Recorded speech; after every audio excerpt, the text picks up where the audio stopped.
और इसी के साथ ही बढ़ते अगली खबर की ओर, जहां कानपुर में कोरोना से 9 और मौतों का आंकड़ा सामने आया है। बड़ी खबर इस वक्त की आपको दिखा दें कि लगातार कोरोना का कहर बना हुआ है। कानपुर से इस वक्त की बड़ी खबर सामने आ रही है, जहां पे कानपुर में 9 लोगों की मौत हो चुकी है अब तक। और इस कड़ी में आपको बता दें, जिले में कोरोना के 1361 नए मामले सामने आए हैं। 1361 नए मरीज कोरोना के मिले हैं।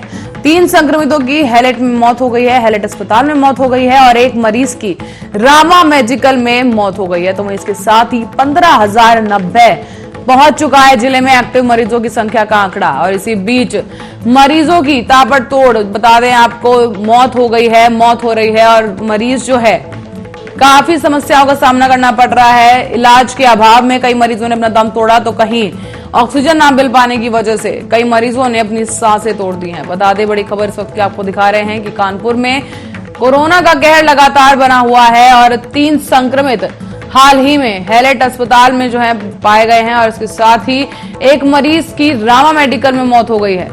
बड़ी खबर इस वक्त की आपको दिखा रहे हैं कानपुर के सामने से, जहां पर अब जो आंकड़े की जो बात करें तो 15,090 हो चुकी है आंकड़ों की संख्या एक्टिव कोरोना मरीजों की। कानपुर में कोरोना से 9 और मौतें हो गई हैं। 9 लोगों की मौत हो चुकी है इन 24 घंटों में, और अब तक आपको बता दें कि अब तक 9 लोगों की मौत हुई है। अभी पूरा दिन बाकी है, और अब कहा जा रहा है कि जिस तरीके से हालात बने हुए हैं, काफी चिंताजनक स्थिति है। बताते चले आपको कि ऑक्सीजन की कमी की वजह से कई मरीज अपना दम तोड़ रहे हैं, और आगे भी आंकड़ा बढ़ने की पूरी गुंजाइश देखने को मिल रही है। और इसी बीच आपको बता दें कि अब तक कानपुर से जो आंकड़े समझ में आ रहे हैं वो ये है कि 15,090 जिले में एक्टिव कोरोना के मरीजों की संख्या हो चुकी है। इसके साथ ही मरीज लगातार अस्पताल में जद्दोजहद कर रहे हैं, इलाज चल रहा है मरीजों का, कोशिश की जा रही है डॉक्टर्स की तरफ से, लेकिन पर्याप्त मात्रा में सुविधाएं ना होने की वजह से कहीं ना कहीं डॉक्टर भी खुद को लाचार महसूस कर रहे हैं, और मरीज भी पूरे संघर्ष के साथ कोशिश कर रहे हैं इस कोरोना महामारी से जूझने की। लेकिन इस लड़ाई में, इस संघर्ष में कई मरीजों ने अपना दम तोड़ दिया है। बता दें, उनकी जो जीवन लीला है समाप्त हो चुकी है। बता दें, 9 मरीजों ने दम तोड़ दिया है कानपुर में। 15,090 हो चुकी है मरीजों की एक्टिव संख्या। कोरोना संक्रमण लगातार देश में कहर बरसा रहा है, और इसी बीच ये खबर कानपुर से निकलकर सामने आई है, जहां पर कोरोना के कारण 9 और मरीजों की मौत हो चुकी है। बड़ी खबर इस वक्त की आपको दिखा दें कि जिस तरीके से जिले में कोरोना का संक्रमण फैलता जा रहा है, 1361 नए मरीज अभी फिलहाल 24 घंटे में निकलकर सामने आए हैं कानपुर से, और 3 संक्रमितों की हैलेट अस्पताल में मौत हुई है, जबकि 1 मरीज की रामा मेडिकल सेंटर में मौत हो गई है। और इसी के साथ ही जो मौत का भी आंकड़ा है वो भी लगातार बढ़ता जा रहा है। पूरा दिन बचा है, और ऐसे में जो आंकड़ा है वो इसके भी आगे बढ़ सकता है। आपको बता दें कि 15,090 जिले में कोरोना पॉजिटिव मरीजों की संख्या पहुंच चुकी है। और इसी बीच कानपुर में कोरोना से 9 और लोगों की मौत हो गई है। इसके साथ ही बता दें, परिजनों में कोहराम बचा हुआ है। अस्पताल के बाहर मरीजों की संख्या लगातार बढ़ती जा रही है, तो वहीं अस्पताल के अलावा शमशान घाट पर भी बुरा हाल है। बता दें, शमशान घाट पर शवों का अंतिम संस्कार करने के लिए पहुंचे जो परिजन हैं, उन्हें भी घंटों लाइन में खड़ा होना पड़ रहा है। और जो शमशान घाट के जो वहां पर कार्यकर्ता हैं, वो भी बता रहे हैं, उनकी तरफ से कहा जा रहा है कि 24 घंटे यहां पर अंतिम संस्कार, दाह संस्कार किया जा रहा है। और जिस तरीके से आंकड़े सामने आ रहे हैं, शव लोगों के लाए जा रहे हैं, इसको देखते हुए यह आंकड़ा लगातार बढ़ता जा रहा है, और 24 घंटे चिताएं जल रही हैं। आपको बता दें,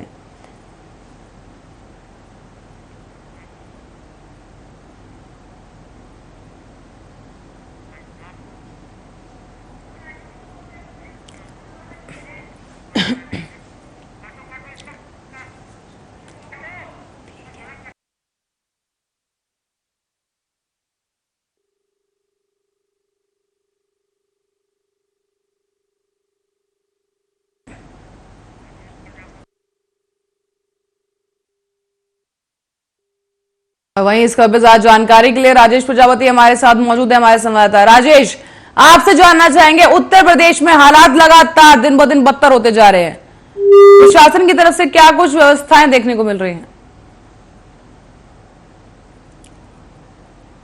राजेश,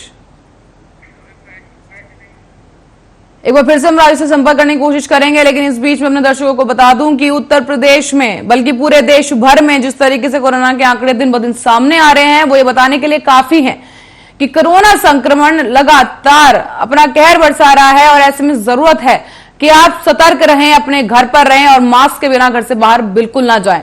इसके साथ ही कपड़े वाला मास्क लगाने की भी सलाह दी जा रही है। आप NO5 का जो मास्क आता है, अच्छी क्वालिटी का मास्क जो आकर मेडिकल स्टोर से ले सकते हैं और उसी मास्क का प्रयोग करें। और इसके साथ साथ इस वक्त सुरक्षा ही समाधान बताया जा रहा है।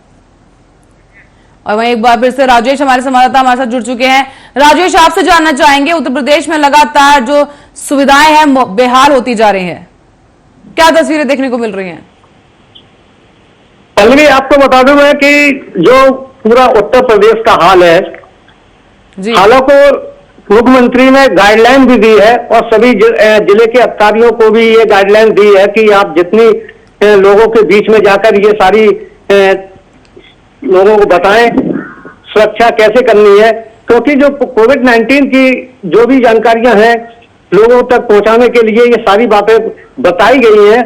लेकिन सबसे बड़ी बात ये देखने को मिलती है कि मुख्यमंत्री ने निर्देश दिए, सख्त कार्रवाई भी कर रही है, लेकिन जहां भी जिले स्तर पर जो गाइडलाइन का पालन होना चाहिए था वो नजर नहीं आ रहा है। राजेश, सांत्वना बहुत दी जा चुकी है, दावे बहुत किए जा चुके हैं, जानना ये चाहूंगी कि हकीकत क्या है, अस्पतालों में सुविधा कितनी है मरीजों के लिए? पल्लवी, ये बात सही है कि अगर जमीनी स्तर पर देखा जाए तो अस्पतालों में ऑक्सीजन नहीं है, रेमडेसिविर इंजेक्शन नहीं है, लोगों को काफी परेशानियां हो रही हैं। लेकिन ये सारी समस्याओं का समाधान आखिर करेगा कौन? ये मुख्यमंत्री को पहले से ये पूरी व्यवस्था कर लेनी चाहिए थी, क्योंकि उनको मालूम था कि ये सारी जो परेशानी आएगी, कोविड-19 संक्रमित जो बीमारी है, इससे लोगों को कितनी परेशानी होगी, इसके लिए उनको पहले से सारी व्यवस्थाएं करनी चाहिए थी और सभी जिले के अस्पतालों में ये ऑक्सीजन और रेमडेसिविर इंजेक्शन की व्यवस्था पूर्ण रूप से कर देनी चाहिए थी। और राजेश, और किस तरीके की खबरें सामने आई हो कि हमने देखा है कि गुमराह भी किया जा रहा है ऑक्सीजन के नाम पर, और इसके साथ साथ जो मूल्य वसूला जा रहा है ऑक्सीजन सिलेंडर का वो भी काफी गुना ज्यादा बढ़ चुका है, इस पे क्या कुछ अपडेट है? पहले सबसे बड़ी बात यह है कि देखिए, पहले तो ऑक्सीजन मिल ही नहीं रही है लोगों को जी, और जहां मिल भी रही है तो वहां ब्लैक मेलिंग मार्केटिंग की भी नजर आ रही है, क्योंकि ये सबसे बड़ी बात है कि ऑक्सीजन नहीं है, कुछ भी नहीं है, आखिर आम जनता सुरक्षित कैसे रहेगी? जी पल्लवी, पर सुविधाएं क्या देखने को मिल रही है? प्रशासन की तरफ से रवैया क्या कुछ है, क्या कुछ कार्रवाई वहां पर देखने को मिल रही है? राजेश, प्रशासन की बात कही जाए पल्लवी, तो इसमें कोई दो राय नहीं होगा कि कितनी बातें वो खुल के आ रही हैं और कितनी बातें दबाई जा रही हैं जी। पर जो भी रिपोर्टर किसी अधिकारी से बात करना भी चाहता है तो कोई अधिकारी स्पष्ट जवाब देने के लिए तैयार नहीं होता है। पल्लवी जी, राजेश बहुत बहुत शुक्रिया इस तमाम जानकारी के लिए।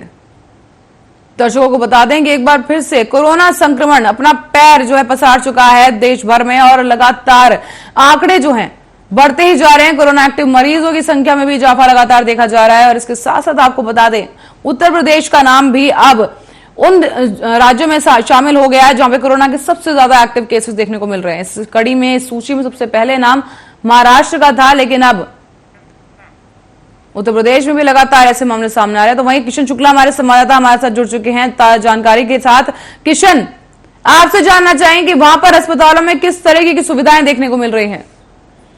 देखिए, बस्ती अगर जो कोविड अस्पतालों की बात कर ले तो प्रशासन लगातार कोविड अस्पतालों की संख्या भी बढ़ा रहा है और कई जगह फिर कानपुर में एक कोविड अस्पताल बनाया गया है, L1 अस्पताल, और जो उसके बाद पहले को भी कोविड अस्पताल में बदल दिया गया है। पहले ये कुछ दिन बीच में ये सामान्य मरीजों का इलाज करता था, लेकिन अब इसको फिर से कोविड में बदल दिया है। कहीं बस्ती में भी कोविड का ग्राफ लगातार बढ़ रहा है और इसको देखते हुए जो जिलाधिकारी सौम्या अग्रवाल है लगातार इस पे निगाह बनाई हुई है और लगातार इसके लोगों को कोविड हेल्प डेस्क भी बना के लोगों की मदद की जा रही है। लेकिन कितनी बस्ती में जो कोविड का कहर है लगातार बढ़ता जा रहा है। तो किशन, देखा गया है कि ऑक्सीजन सिलेंडर की काफी मारामारी मची हुई है। इस पर जानना चाहेंगे, इस पे क्या कुछ अपडेट है, सरकार इसके लिए क्या कर रही है कि ऑक्सीजन की पूर्ति की जा सके? देखिए, पल्ली को ऑक्सीजन को लेकर बस्ती जिले में भी काफी हलचल मची हुई थी। ऑक्सीजन खत्म होने की बात है, लेकिन फिलहाल ऑक्सीजन अभी उपलब्ध है, जो स्वास्थ्य विभाग का कहना है। और लगातार ऑक्सीजन को लेकर किल्लत तो पूरी लोग झेल गए हैं। कहीं कहीं ऑक्सीजन खत्म होने से और जो जिस तरीके से कोविड के मरीज बढ़ रहे हैं, उनके जीवन पर संकट लगातार बढ़ता जा रहा है। जी, तो किशन, क्योंकि अब पंचायत चुनाव का भी अगला दौर आने वाला है, तो ऐसे में सुरक्षा व्यवस्था के लिहाज से क्या कुछ तैयारियां वहां पर देखने को मिल रही हैं? देखिए, अगर सुरक्षा व्यवस्था की बात कर लें, कोविड के वक्त तो लगातार जो पुलिस प्रशासन है वो लगातार लोगों को जागरूक कर रही है कि वो मास्क लगा के चले, 2 गज की दूरी बनाए। कहीं कहीं फिर भी लोग, बस्ती में कुछ लोग ऐसे हैं जो मास्क नहीं लगा रहे हैं और 2 गज की दूरी भी नहीं बना रहे। ये बहुत बड़ा कारण कोविड का बढ़ने का हो सकता है। और कुछ प्रवासी हैं जो बाहर से आ भी रहे हैं, उनकी ट्रेसिंग और टेस्टिंग नहीं हो पा रही है सही से। इसको जिला स्तरीय भी माना था कुछ दिन पहले। तो कहीं कहीं बस्ती प्रशासन अभी इस समय चुनाव में व्यस्त है और कोविड का कहर भी लगातार बढ़ रहा है। दोनों काम एक साथ करने में कहीं कहीं प्रशासन को जरूर दिक्कतों का सामना करना पड़ रहा है। जी किशन, लौटेंगे आपके पास। लोकेंद्र, आपकी तरफ रुक करना चाहूंगे, आपसे जानना चाहूंगे कि वहां पर सरकार के दावों की असलियत क्या है? देखिएगा, मैं बता दूं, सरकार के दावे बिल्कुल फेल होते नजर आ रहे हैं। कोई भी जीरो ग्राउंड पे कोई भी तैयारी प्रशासन की ओर से देखने को नहीं मिल रही। कोरोना मरीजों का बिल्कुल कोई ध्यान नहीं रखा जा रहा और राम भरोसे उनको छोड़ा जा रहा है। ना ही भर्ती हो रही है मरीजों के अस्पतालों में? लोकेंद्र, भर्ती की जा रही है अस्पतालों में? किसी को भर्ती कर रहे हैं, कोई एक्टिव केस मिल भी रहा है तो वे अपने घर पे ही होम क्वारंटाइन हो रहे हैं। अगर सीरियस अवस्था होती है किसी मरीज की तो उसको जैसे वो हॉस्पिटल पहुंचता है तो उसको मुरादाबाद रेफर कर देते हैं। बस इतनी व्यवस्था बिजनौर के अंदर देखने को मिल रही है। और वैक्सीनेशन की अगर बात की जाए लोकेंद्र, तो वैक्सीनेशन का कार्य किस तरीके से चल रहा है? वैक्सीनेशन की बात करें तो वैक्सीनेशन का कार्य लगातार चल रहा है। हर जगह भीड़ भी देखी जा रही है। पहले ढिलाई चल रही थी, मतलब कम जगह था। अब इन्होंने CSC PSC पर सभी पर वैक्सीन का कार्य शुरू कर दिया है, जहां लोग की भी लंबी लाइनें लगी हैं, क्योंकि जैसी स्थिति भयानक होती जा रही है। बिजनौर के अंदर भी 2000 के करीब केस बिजनौर के अंदर पहुंच चुके हैं। एक्टिव केस की संख्या है इस समय मौजूद। तो लोग बाग अब कहीं ना कहीं डर सताने लगा है। इसी को देखते हुए लोग बाग जहां टीकाकरण इनका हो रहा है वैक्सीनों का, तो वहां पर लंबी लाइनें अब देखने को मिल रही है। तो इसी के साथ ये सवाल मेरा आप दोनों के लिए है, पर पहले मैं किशन आपसे पूछना चाहूंगी कि जिस तरीके से लोग पलायन कर रहे हैं, मजदूर जो है महाराष्ट्र, दिल्ली जैसे बड़े बड़े शहरों से पलायन कर रहे हैं, क्योंकि चुनाव भी है, उत्तर प्रदेश में त्रिस्तरीय चुनाव भी है, और इसके साथ साथ लॉकडाउन की जिस तरह से स्थिति है, इसके लिए पलायन किया जा रहा है। तो पलायन कर रहे मजदूरों के लिए क्या व्यवस्था है वहां पर? किशन, देखिए, पंचायत चुनाव है तो पंचायत चुनाव में जो वहाँ के प्रधान पद के प्रत्याशी होते हैं वो बाकायदा उनको बुलवाते हैं, जो वहाँ गाँव के लोग काम कर रहे हैं बाहर। तो ऐसे में बड़ी भारी संख्या में लोग आ रहे हैं यूपी में। और ट्रेनों और बसों में जो आप देखेंगे तो भर भर के ठूस के आ रहे हैं। कहीं कहीं इससे 2 गज की दूरी और तमाम सारी जो कोविड प्रोटोकॉल की है धज्जियां पहले से ही उड़ाई जा रही हैं।